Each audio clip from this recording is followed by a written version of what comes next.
নমস্কার, আমি বাপ্পি বিশ্বাস তোমাদের প্রত্যেককে স্বাগত জানাই স্টাডি কেয়ার ডাব্লিউবি ইউটিউব চ্যানেলে। এখানে আমরা শেখাই এমন অনেক বিষয় যেগুলো অনেক সময় বইয়ের বাইরে থাকলেও ঠিক মতো বোঝানো হয় না। বিশেষ করে যারা WBCHSE অর্থাৎ ক্লাস 12 বা উচ্চ মাধ্যমিকের সেমিস্টার 3 বা তৃতীয় সেমিস্টারের হিস্ট্রি বা ইতিহাস নিয়ে পড়ছো, তাদের জন্য আজকের এই ভিডিওটা সব থেকে গুরুত্বপূর্ণ বা খুবই গুরুত্বপূর্ণ। কারণ তোমরা জানো তোমাদের এই সেমিস্টারের যে পরীক্ষা, সেই পরীক্ষার ধরন একটু আলাদা। এখানে 40টি MCQ প্রশ্ন থাকবে এবং OMR শিটে কিন্তু পরীক্ষা হবে। উত্তরগুলো আমাদের OMR শিটে দিতে হবে, মানে OMR শিটে পরীক্ষা দিতে হচ্ছে। তাই শুধু যে একদম গল্পের মতো করে ইতিহাস পড়লে হবে তা কিন্তু না। এখানে দরকার একদম কনসেপ্টটাকে ক্লিয়ার করা এবং কনসেপ্ট ক্লিয়ারের পাশাপাশি MCQগুলোকে ভালো করে প্র্যাকটিস করা। আমাদের ইউনিট 1 মানে প্রথম অধ্যায়, যেখান থেকে পড়তে হচ্ছে আমাদের society, culture and polity in medieval India. এর একটি গুরুত্বপূর্ণ টপিক হচ্ছে যেটা হচ্ছে পর্যটকদের দৃষ্টিতে মধ্যযুগীয় ভারত। আজকের এই ভিডিওটিতে আমরা আমাদের যে সম্পূর্ণ সিলেবাস তার প্রথম অধ্যায়ের যে প্রথম টপিক, যেটা একটু আগে আমি বললাম পর্যটকদের দৃষ্টিতে মধ্যযুগীয় ভারত, এই টপিকটার পুরো কনসেপ্টটাকে একদম সহজভাবে বোঝার চেষ্টা করব বা বুঝবো এবং শেষে কিছু গুরুত্বপূর্ণ MCQ প্রশ্ন আমরা আলোচনা করব উত্তর সহকারে। তো তোমরা ভিডিওটি সম্পূর্ণ দেখতে পারলে শেষের দিকের যে কোশ্চেনগুলো রয়েছে সেগুলোর উত্তর কিন্তু নিজেরাই তৈরি করতে পারবে, কারণ নিজে আমি অ্যান্সারগুলো এখানে বলে দেবো কনসেপ্টগুলো বোঝানোর পাশাপাশি। তার আগে তোমাদের সুবিধার্থে জানিয়ে রাখি, তোমরা যদি এই সম্পূর্ণ সিলেবাসের ওপর আমাদের তৈরি করা পেইড নোট সংগ্রহ করে তোমরা তোমাদের প্রস্তুতিটা শক্তপোক্ত করে নিতে চাও, তাহলে নিচে রইল যোগাযোগ নম্বর, এখানে যোগাযোগ করে তোমরা আমাদের সাথে যোগাযোগ করে কন্ট্যাক্ট করে তোমরা এই আমাদের পেইড নোট সেটা ডেমো দেখে নোটপত্রগুলো সংগ্রহ করবে। তার আগে আরও একটা বিষয় জানিয়ে রাখা ভালো, তোমরা আজকের এই ভিডিওর ডেসক্রিপশন বক্সে আমাদের হোয়াটসঅ্যাপ গ্রুপ লিঙ্ক পেয়ে যাবে, যেটা অফিসিয়াল হোয়াটসঅ্যাপ গ্রুপ আমাদের রয়েছে। সেখানে কিন্তু প্রত্যেকটা ক্লাসের আপডেট আমরা সর্বপ্রথমে দিয়ে থাকি। খুব ভালো হবে যদি আমাদের হোয়াটসঅ্যাপ গ্রুপে যুক্ত থাকো, লিঙ্ক আজকের এই ভিডিওর ডেসক্রিপশন বক্সে। আরও একটা গুরুত্বপূর্ণ বিষয় যেটা আগে ভাগেই বলে রাখা ভালো, আজকের এই ভিডিওটিতে আমরা শুধুমাত্র প্রথম অধ্যায়ের যে প্রথম টপিক যেটা হচ্ছে পর্যটকদের দৃষ্টিভঙ্গিতে ভারত, এই বিষয়টাকেই কিন্তু বিস্তারিতভাবে বুঝবো। আর এই অধ্যায়ের যে আরও দুটো টপিক রয়েছে, যেটা হচ্ছে সাংস্কৃতিক সমন্বয় একটা টপিক, আর একটা হচ্ছে ইম্পেরিয়াল ক্যাপিটাল, যেটা হচ্ছে সাম্রাজ্য বা সাম্রাজ্যিক রাজধানী। এই দুটো টপিক আমরা পরবর্তী কোনো ক্লাসে ডিটেলসে আলোচনা করব। আর ওই ভিডিওগুলো আলোচনা করা হয়ে গেলে ওই ভিডিওগুলির লিঙ্ক তোমরা আজকের এই ভিডিও ডেসক্রিপশন বক্স যেখানে রয়েছে সেখানে কিন্তু পেয়ে যাবে। এই টপিকগুলোও কিন্তু পরীক্ষার জন্য খুবই গুরুত্বপূর্ণ, তাই এই টপিকগুলোর উপর আলাদা ভিডিও তৈরি করা কিন্তু বাধ্যতামূলক। তার জন্য আমি চিন্তা ভাবনা করেছি প্রত্যেকটা টপিক আলাদা আলাদা ক্লাস হোক, ঠিক আছে, কিন্তু ডিটেলসে বুঝে নেওয়াই বুদ্ধিমানের কাজ। সেই ভিডিওগুলির লিঙ্ক যেমনটা বললাম আমাদের ডিসক্রিপশন বক্সে থাকবে ভিডিওর, সেখানে তোমরা পেয়ে যাবে। তাই পুরো ইউনিট বুঝতে চাইলে অবশ্যই আমাদের ডেসক্রিপশন বক্সে থাকা বাকি যে ভিডিওগুলো সেগুলোও কিন্তু দেখে নিতে হবে। তাহলে চলো আজকের আমাদের আলোচনার যে মূল প্রসঙ্গ সেখানে প্রবেশ করা যাক। প্রথমে একটা প্রশ্ন ভাবো, আমরা আজকে কিভাবে জানতে পারি যে মধ্যযুগীয় ভারতের সমাজ কেমন ছিল, বা তার রাজনীতি বা রাজনৈতিক ব্যবস্থাটা কেমন ছিল, অর্থনীতিটাই বা কেমন ছিল? কারণ সেই সময় তো কোনো ক্যামেরা ছিল না বা সংবাদপত্র ছিল না, সব থেকে বড় কথা আধুনিক ইতিহাসবিদও ছিল না। তাহলে প্রশ্নটা এখানেই দাঁড়ায়, আমরা এই তথ্যগুলো পেলাম কোথা থেকে? এই প্রশ্নের উত্তরটা হচ্ছে বিদেশি পর্যটকদের বিবরণ থেকে। এই মধ্যযুগে পৃথিবীর বিভিন্ন দেশ থেকে অনেক পর্যটক, ব্যবসায়ী কিংবা অন্যান্য দূত সেগুলো কিন্তু ভারতে এসেছিলেন। তারা ভারতে এসে কি করেছিলেন, এখানে বা আমাদের ভারতবর্ষের বেশ কিছু সময় কাটিয়েছেন, ভারতে কিছু সময় কাটিয়েছেন এবং পরে নিজেদের দেশে কিন্তু ফিরে গিয়ে সেই প্রসঙ্গে কিন্তু বই লিখেছিলেন। সেই বইগুলোতে তারা কিন্তু ভারতের সমাজ, রাজনীতি, অর্থনীতি কিংবা সংস্কৃতি সম্পর্কে একদম বিস্তারিত লিখেছেন। আর এই কারণেই কিন্তু ইতিহাসবিদরা বলেন আমরা মধ্যযুগীয় ভারতকে অনেকটা বিদেশি পর্যটকদের চোখ দিয়ে দেখতে পারি। তাই এই অধ্যায়ের নামটাই রাখা হয়েছে through the eyes of the travellers. এখন আমরা জানবো এই পর্যটকরা কারা ছিলেন। তো মধ্যযুগের যে কথা, তো মধ্যযুগে কিন্তু আমাদের দেশ অর্থাৎ ভারত সেই সময়কার পৃথিবীর কিন্তু অন্যতম সমৃদ্ধশালী দেশ ছিল। এখানে কিন্তু মানে সেই সময় আমাদের দেশে কিন্তু উন্নত কৃষি ছিল, বড় সড়ো বাজার ছিল, তারপরে সমুদ্র বন্দর এবং আন্তর্জাতিক বাণিজ্য ছিল। তাই কিন্তু অনেক বিদেশি বণিক আর যে পর্যটক তারা কিন্তু আমাদের দেশে অর্থাৎ ভারতে আসতেন। আর এই ভ্রমণকারীদের মধ্যে কয়েকজন ছিল খুবই জনপ্রিয় বা খুবই বিখ্যাত।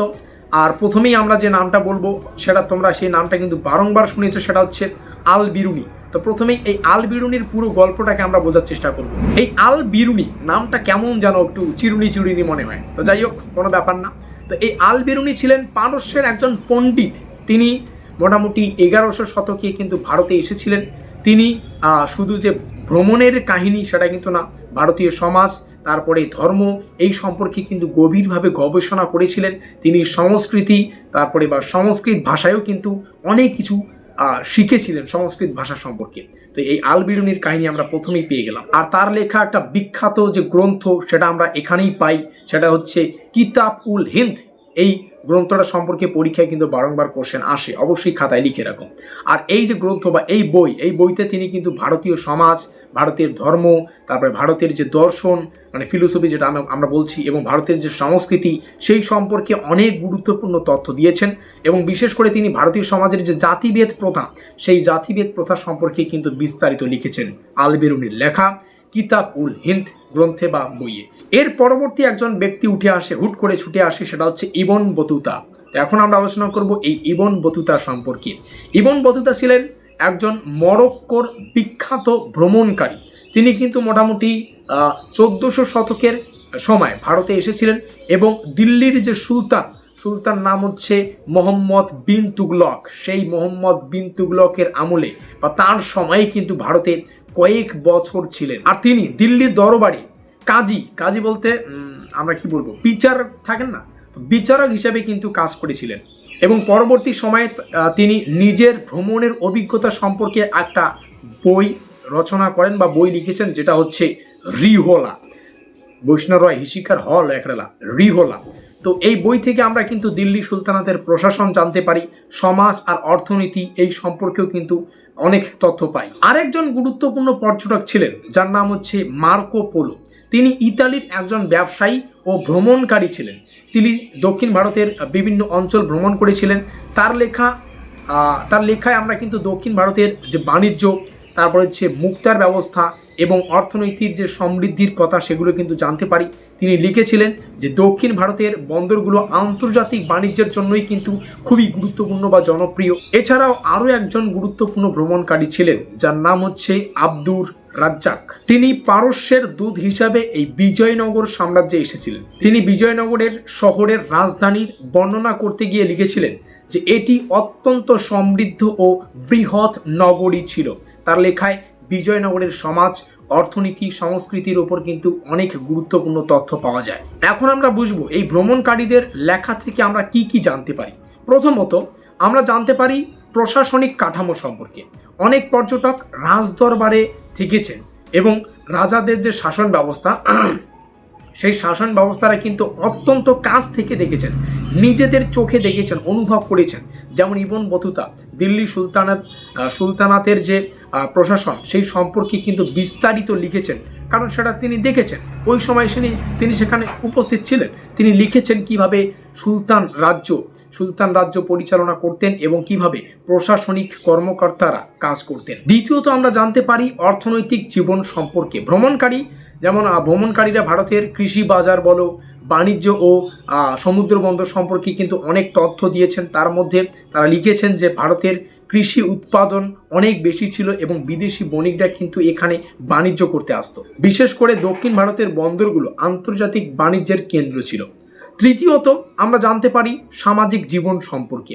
ভ্রমণকারীরা ভারতীয় সমাজের কিন্তু বিভিন্ন দিক লক্ষ্য করেছিলেন, যেমন জাতিভেদ প্রথা, সামাজিক রীতি, উৎসব, মানুষের দৈনন্দিন জীবন।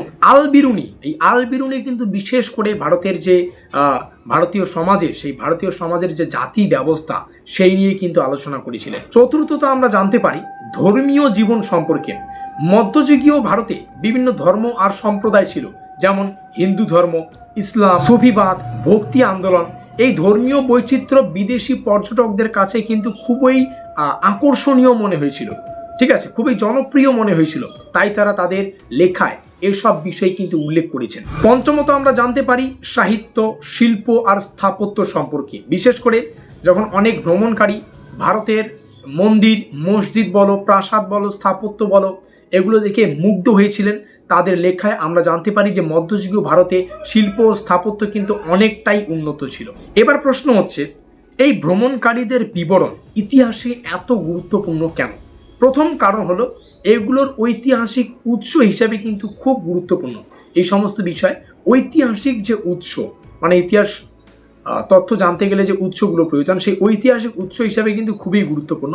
আর দ্বিতীয় কারণ হলো এগুলো আমাদের বিদেশিদের দৃষ্টিভঙ্গি, এই বিদেশিদের দৃষ্টিভঙ্গি থেকে ভারতকে দেখতে সাহায্য করে। তৃতীয় কারণ হলো এই বিবরণগুলিতে সমাজ বলো, অর্থনীতি বলো, সংস্কৃতি বলো, এই সমস্ত যে বিস্তারিত বর্ণনা সেগুলো কিন্তু পাওয়া যায়। তবে মনে রাখতে হবে সব ভ্রমণকারীর লেখা কিন্তু নির্ভুল নাও হতে পারে, তাই না? সবাই যে একদম সঠিক লিখবেন সেটার উপর কে ভরসা দিতে পারে? তার জন্যই আমি এখানে বলছি যে তারা এটা বিশেষ করে মনে রাখতে হবে, তারা যে বিষয়টা উল্লেখ করেছেন সেটাকে আমরা সর্বদা নির্ভুলভাবে নাও গ্রহণ করতে পারি, কারণ তারা অনেক সময় নিজেদের অভিজ্ঞতা এবং দৃষ্টিভঙ্গির উপর ভিত্তি করে কিন্তু বেশ কিছু লাইন, বেশ কিছু তথ্য লিখেছেন। তবুও ইতিহাসবিদরা এই লেখাগুলো কিন্তু বিশ্লেষণ করে বেশ কিছু গুরুত্বপূর্ণ তথ্য সেগুলো কিন্তু সংগ্রহ করে। তো এই হচ্ছে আমাদের পুরো প্রথম অধ্যায়ের প্রথম কনসেপ্ট, যেটাকে সুন্দর করে যতটা পেরেছি শেয়ার করার চেষ্টা করেছি। এবার আলোচনা করতে করতে আমরা বেশ কিছু প্রশ্নের সম্মুখীন হয়েছি, যেগুলো আমি এখানে বলবো, উত্তর তোমরা কমেন্ট করে জানাতে পারো। প্রথম কোশ্চেন ছিল কিতাব-উল হিন্দ এই গ্রন্থ সম্পর্কে। তো কিতাব-উল হিন্দ গ্রন্থটি কে লিখেছেন, এটা তোমাদের প্রথম কোশ্চেন। আমি ভিডিওটির শুরুতেই এই গ্রন্থটার প্রসঙ্গ তোমাদের সামনে শেয়ার করেছি, অবশ্যই কমেন্ট বক্সে কমেন্টে জানাবে। সেটা হচ্ছে আল বিরুনি। যখন আমরা চিরুনির গল্প শুনি তখন কিন্তু আল বিরুনি আসে। তো যাই হোক, পরবর্তী কোশ্চেনগুলো বলছি, এগুলোর উত্তর কিন্তু আমি বলবো না। ইবন বতুতা ভারতের কোন সুলতানাতের সময় এসেছিলেন? তারপরে রিহলা গ্রন্থটি কে লিখেছেন? তারপরে বিজয়নগর সাম্রাজ্যের সম্পর্কে বিবরণ দিয়েছেন কোন পর্যটক? তারপরে মার্কো পোলো যে নামটা বললাম, সেই মার্কো পোলো কোন দেশের ভ্রমণকারী ছিলেন? এবং পরবর্তী একটা কোশ্চেন, মোস্ট ইম্পর্টেন্ট, ভারতীয় সমাজের জাতি প্রথা সম্পর্কে বিস্তারিত লিখেছেন কোন পর্যটক? তো মোটামুটি এই কয়েকটা কোশ্চেন ডিটেলসে পড়ো, আরও গভীরে পড়ার জন্য আমাদের পেইড নোট সংগ্রহ করে ডিটেলসে পড়তে পারো। তো প্রত্যেকটা বিষয় শেয়ার করা হলো। আজকের এই ভিডিওটিতে আমরা through the eyes of the travellers টপিকটা যেটা রয়েছে সেটাকে সহজভাবে আমি তোমাদের বোঝানোর চেষ্টা করলাম, সব থেকে বড় কথা। কিন্তু মনে রাখবে এই ইউনিটে আরও কিন্তু গুরুত্বপূর্ণ টপিক রয়েছে। আমরা একটু আগে আলোচনা করলাম, আরও দুটো গুরুত্বপূর্ণ টপিক রয়েছে, আর এই টপিকগুলো পরীক্ষার জন্য খুবই গুরুত্বপূর্ণ। তাই এই টপিকগুলোর উপর কিন্তু আলাদা আলাদা ভিডিও করতে হবে, এবং আমি পার্সোনালি ডিসাইড করেছি আলাদা ভিডিও করে সেই ভিডিওগুলোর লিঙ্ক হয়তো আজকের এই ভিডিও ডেসক্রিপশন বক্সে থাকবে। তো আলাদা আলাদা ভিডিও করে এই পুরো বড় চ্যাপ্টারটাকে ছোট ছোট খণ্ড করে আমরা বুঝবো। তাই পুরো ইউনিট ভালোভাবে বুঝতে চাইলে আমাদের আপকামিং যে ক্লাস সেগুলোকে ফলো করতে হবে, সাবস্ক্রাইব করে দাও, কিংবা ডেসক্রিপশন বক্সে যদি পরবর্তীতে ক্লাস আসে তার লিঙ্ক আমি দিয়ে দেবো। সবশেষে একটা কথা বলবো যে ইতিহাস, এই পুরো ইতিহাস এটা কিন্তু মুখস্থের কোনো ব্যাপার না, মুখস্থ করার কোনো গল্প নেই এখানে। যদি কনসেপ্ট পরিষ্কারভাবে বোঝো তাহলে কিন্তু এমসিকিউ প্রশ্নগুলো অনেক সহজ মনে হয়। যেমন করে আজকে বোঝালাম, প্রত্যেকটা ক্লাস আমি দেওয়ার চেষ্টা করব। ভিডিওটা যদি তোমার ভালো লেগে থাকে অবশ্যই তাহলে লাইক করো, আমাদের চ্যানেলটিকে সাবস্ক্রাইব করে আমাদের পরিবারের সদস্য হয়ে নাও, ভিডিওটা শেয়ার করে দিও, এবং ডেসক্রিপশন বক্সে হোয়াটসঅ্যাপ গ্রুপ লিঙ্ক রয়েছে, সেখানে যুক্ত থাকো। তো দেখা হচ্ছে পরবর্তী ক্লাসে।